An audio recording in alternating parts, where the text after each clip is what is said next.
Hello, and welcome to the CDO Magazine interview series. I am Kellie De Leon with Treasure Data, and we are partnering with CDO Magazine, MIT CDO IQ, and the International Society of Chief Data Officers in a series of interviews. Today, I have the pleasure of speaking with Ghadi Hobeika, Managing Partner at Artefact. Welcome. Thank you, Kelly. So I'm so excited for this conversation, and you have a really interesting background. So I kind of want to start there. Your experience is really diverse, really across executing data and analytics transformations for companies. That's been a recurring thread kind of running through your entire career. So I'd love to start there and just have you share about how your passion for data has kind of driven you to reach the place that you're at now. All right, good, excellent start. So listen, I think it's more than data analytics. It's my passion for disruption, new ideas, finding the status quo that has always sort of driven my career choices. I've always struggled to accept the way things are done and always been looking for more efficient, more creative ways to operate the business and to grow the business.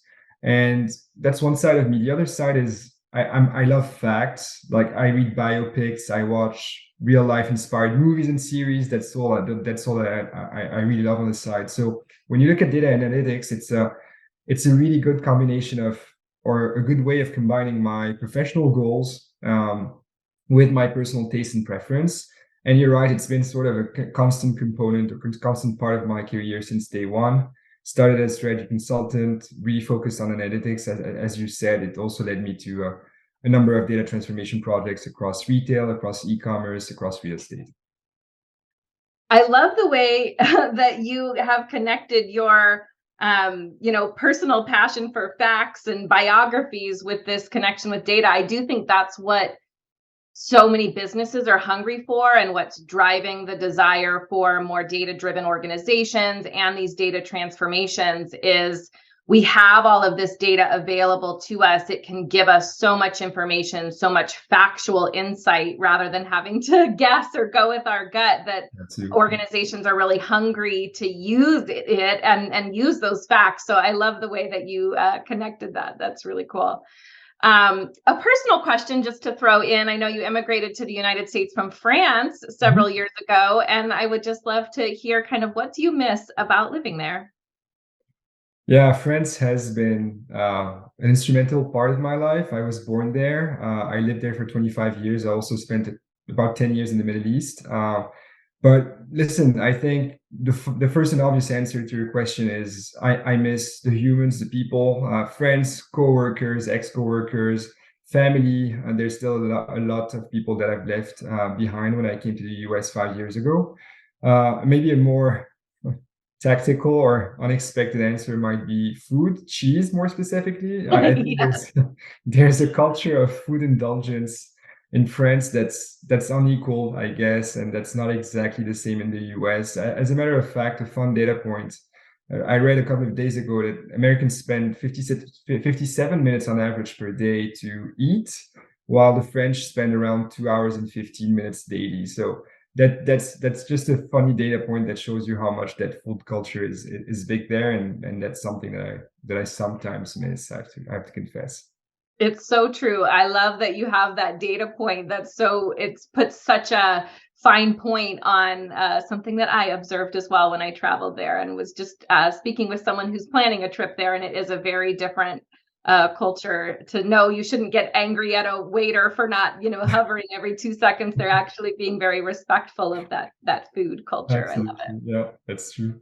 True story. Well, back to business. I know we have to get on with things. I wanted to kind of talk about enterprise data and analytics and really value delivery, and how that data and analytics focus can drive value for businesses. I know you wrote an article earlier this year that was kind of speaking about what the end of cookies means for customer data platforms. And obviously that's something that's important to me working at Treasure Data.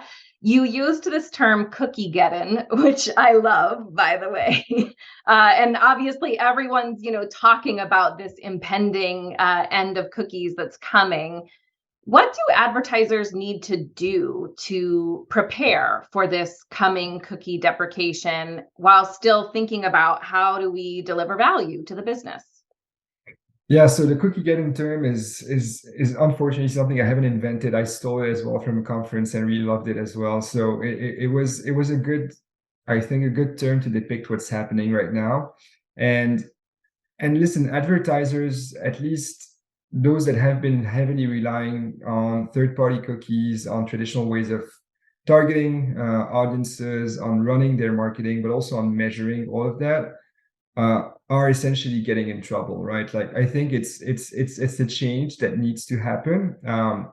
It starts by getting your own data in order, collecting consent-based data, collecting it not in a secure way, storing it, cleaning it, unifying it. Most of those features, as a matter of fact, are what CDPs are allowing nowadays. But also testing new ways of targeting or segmenting their audiences, right? And that importance of 1P data is rising. So is the importance of direct marketing and CRM programs that have been often overlooked and maybe not invested. Not as much money or investment or focus have gone to these programs historically. So there's a big modernization trend happening, and first P data is 1P data is going to be really key around that. But if you look beyond 1P, there's new avenues that are being explored as well, such as retail media in the media space, which is an interesting crossing between first party data and media platforms. Again, stressing the importance of 1P. Absolutely. There's certainly a lot of opportunity around first party data, and I think the early winners and losers will be determined by those that got their first party data strategy in order ahead of time and were preparing for that and getting ready for it, rather than those that were the laggards and potentially falling behind. This may be kind of a moot point because I think, the revolution is coming no matter what, but many have sort of lamented the end of cookies as, just so problematic, while others really see it as necessary and, part of the continuing evolution of the balance between advertisers and consumer privacy and, how we, utilize and interact and respect consumer data. Just from your viewpoint, I'm curious, as someone who sees across so many different, companies and projects, do you think it's a good thing or a bad thing overall, the end of cookies? Listen, I can't say it's a good thing per se, nor a bad thing as a matter of fact. I think what it really favors is that brands now have to focus on building a solid, strong, relevant relationship with their customers instead of relying on other ways or alternative ways of engaging with them, right? So third-party signals, third-party cookies, that whole advertising industry has been efficient, has been effective for a while. I've been using it when I was on the other side of the business, so I can't complain about that. But at the same time, some brands have sort of forgotten that their key role is listening to their consumers, building a relationship with them, hearing back from them, and serving them in the most efficient way. And that translates in the data space into what people sometimes call 0P or 1P today, which is basically the result of engaging directly with your own customer base, right? Collecting data responsibly and then using it in a way to deliver better experiences. So in a way, the end of cookies or the cookie deprecation phase that we're in right now will just refocus brands on their core mission, which is delivering the finest products, the finest experiences, the finest quality of service to their clients, because this is the way that they're going to be able to collect more data tomorrow and be more relevant to them. That's couldn't agree more. And I think it comes down to, as you said, the relationship and the trust really that's built. Absolutely. Companies are going to have that zero party and first party data built out. And we actually did some recent research where, we feel like maybe consumers don't want to give their data up. And sometimes that can be true. But we have also seen through our research that when brands are delivering value to the customer and they really see it to be a two-way exchange and a relationship, and one that is bound by trust and that the brand is delivering value in exchange for that data, then the customers really are willing to share more, to engage more, and that can only continue to build the relationship and build the ability for brands to personalize and, you know, improve product and all of those kinds of things. But it certainly takes a little bit of a mental shift to I thinking agree. about that as a trusted relationship with customers, for No, sure. I can't agree more with you. I think it's that idea of being responsible,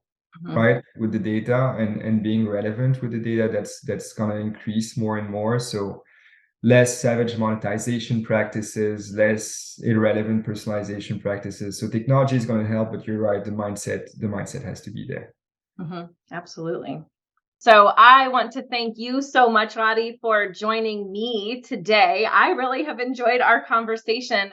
Same here, Kelly. Thank you very much for your perspective on the business, the great conversation, and your thoughtfulness and thoroughness in asking and preparing those questions. So, thank you very much. I enjoyed it. Absolutely. So, and you can also visit cdomagazine.tech for additional interviews.